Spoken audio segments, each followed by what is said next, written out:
नमस्कार पुष्पालक मित्रांनो, स्वागत आहे आपल्या व्हेट गुरु या युट्यूब चॅनलवरती. मित्रांनो, आजच्या व्हिडिओमध्ये आपण आपल्या पशूंच्या शरीरामध्ये त्यांना ज्यावेळेस रक्ताची कमतरता येते, तर त्या ठिकाणी आपल्याला आपल्या पशूंमध्ये कुठली लक्षणं पाहायला मिळतात.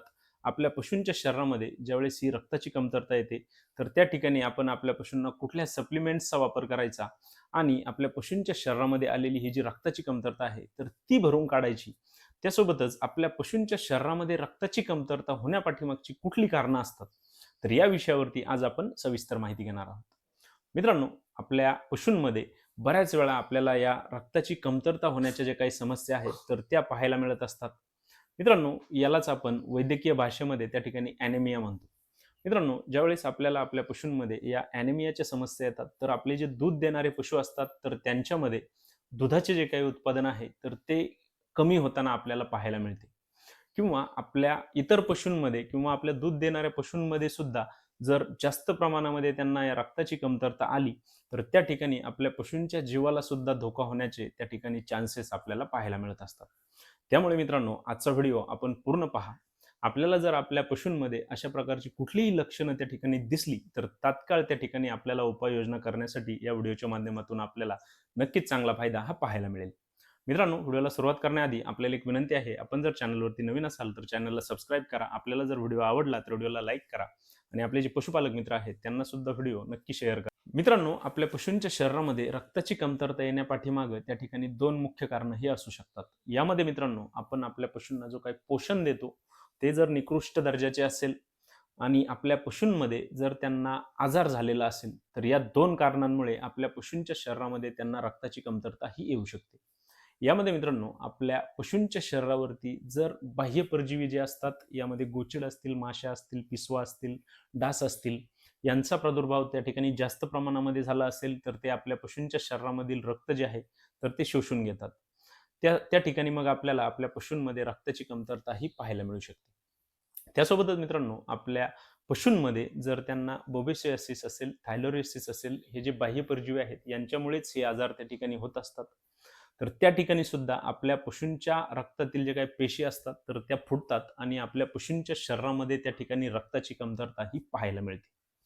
त्यासोबतच मित्रांनो, आपल्या पशूंच्या आहारामध्ये त्यांना जर व्हिटॅमिन बी12, आयर्न, कॉपर आणि कोबाल्ट या घटकांची त्यांच्या आहारामध्ये जर कमतरता आली, तर त्या ठिकाणी सुद्धा आपल्याला आपल्या पशूंमध्ये त्यांच्या शरीरामध्ये रक्ताची कमतरता ही पाहायला मिळू शकते.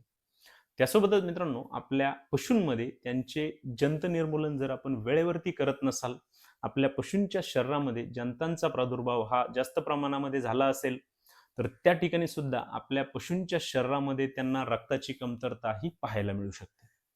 तसंच मित्रांनो, आपल्या पशूंमध्ये त्यांना प्रसूतीच्या वेळेस किंवा त्यांची जर कुठल्याही प्रकारची सर्जरी झालेली असेल, तर त्या ठिकाणी सुद्धा आपल्या पशूंच्या शरीरामध्ये त्यांना रक्ताची कमतरता ही पाहायला मिळू शकते. मित्रांनो, यांसारखी जी काही कारणं आहेत, तर त्यांच्यामुळे आपल्या पशूंच्या शरीरामध्ये त्यांना रक्ताची कमतरता ही पाहायला मिळू शकते. मग मित्रांनो, आता आपण पाहूया, की ही जी कारणं आहेत, यावरती आपण कशा पद्धतीने उपाययोजना करायला पाहिजे आणि आपल्या पशूंमध्ये त्यांना कुठले सप्लिमेंट्स असतील, त्यांचा वापर केल्यावर आपल्या पशूंच्या शरीरामधील रक्ताची कमतरता भरून काढण्यासाठी फायदा होईल. सोबतच आपल्या पशूंमध्ये त्यांना रक्ताची कमतरता आल्यानंतर त्या ठिकाणी आपल्या पशूंमध्ये आपल्याला कुठली लक्षणं ही पाहायला मिळतात. तर यामध्ये मित्रांनो, सर्वात पहिले जे काही लक्षण आहे, तर ते म्हणजे आपले जे पशु आहेत, तर ते खूप जास्त प्रमाणामध्ये वीक होऊन जातात. आपल्या पशूंच्या शरीरामध्ये ऊर्जेची कमतरता येते. आपल्या पशूंच्या शरीरामध्ये कुठल्याही प्रकारची एनर्जी त्या ठिकाणी आपल्याला पाहायला मिळत नाही. त्यासोबतच मित्रांनो, आपल्या पशूंचे जे काही डोळे असतात, तर त्या डोळ्याच्या जे कडा असतात, तर त्या ठिकाणी आपल्याला व्हाईट कलर हा जास्त प्रमाणामध्ये त्या ठिकाणी दिसू लागतो, जो की लालसर पाहिजे, परंतु त्या ठिकाणी पांढरे डोळे झालेले आपल्याला आपल्या पशूंमध्ये त्या ठिकाणी पाहायला मिळत असतात. त्यासोबतच मित्रांनो, आपले जे दूध देणारे पशु असतील, तर त्यांच्या दुधाच्या उत्पादनामध्ये खूप जास्त प्रमाणामध्ये कमतरता आपल्याला पाहायला मिळते. तसेच आपल्या पशूंमध्ये त्यांना धाप लागण्याच्या समस्या पाहायला मिळतात. कारण आपल्या पशूंच्या शरीरामध्ये ज्यावेळेस रक्ताची कमतरता असते, तर आपल्या पशूंच्या शरीराला लागणारा जो काही ऑक्सिजन आहे, तो देखील त्या ठिकाणी कमी प्रमाणामध्ये असतो. तर त्यामुळे आपल्या पशूंच्या शरीरामध्ये त्यांना धाप लागण्याच्या ज्या काही समस्या आहेत, तर त्या त्या ठिकाणी पाहायला मिळत असतात.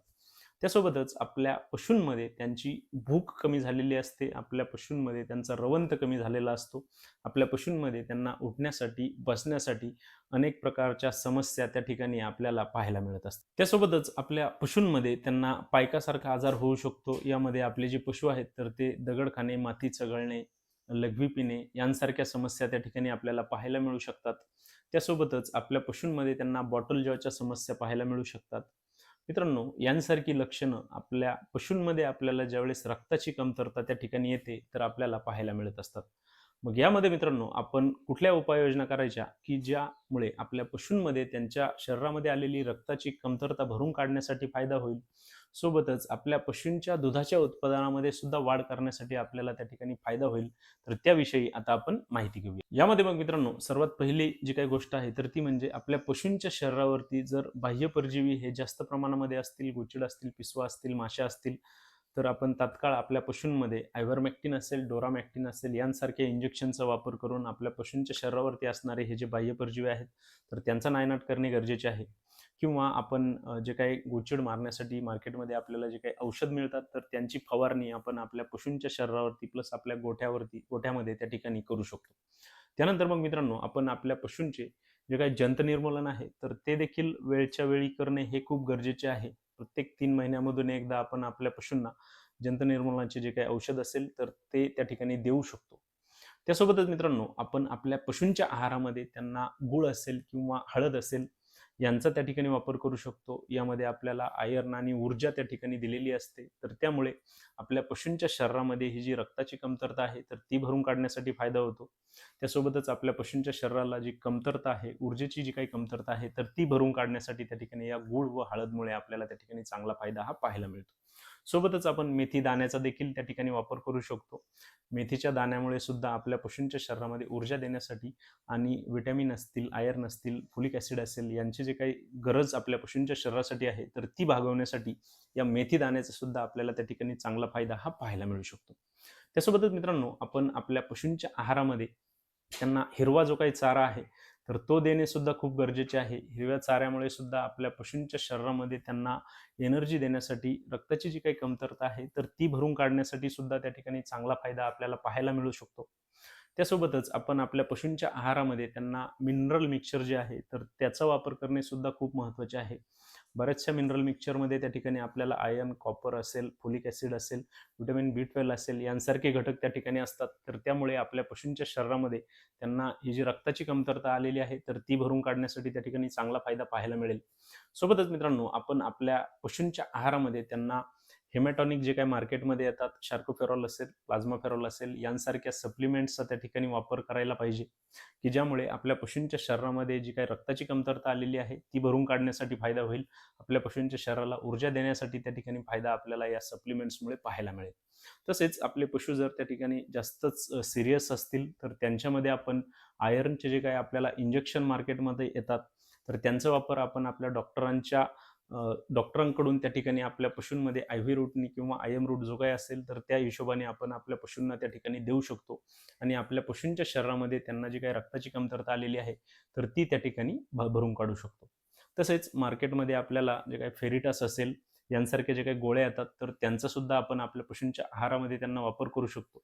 यामध्ये सुद्धा आपल्याला आयर्न असेल, फोलिक ॲसिड असेल, सायनोकोबाल्वेन असेल यांसारखे घटक त्या ठिकाणी दिलेले असतात, की ज्यामुळे आपल्या पशूंमध्ये त्यांच्या शरीरामध्ये आलेली रक्ताची कमतरता भरून काढण्यासाठी त्या ठिकाणी आपल्याला चांगला फायदा हा पाहायला मिळतो.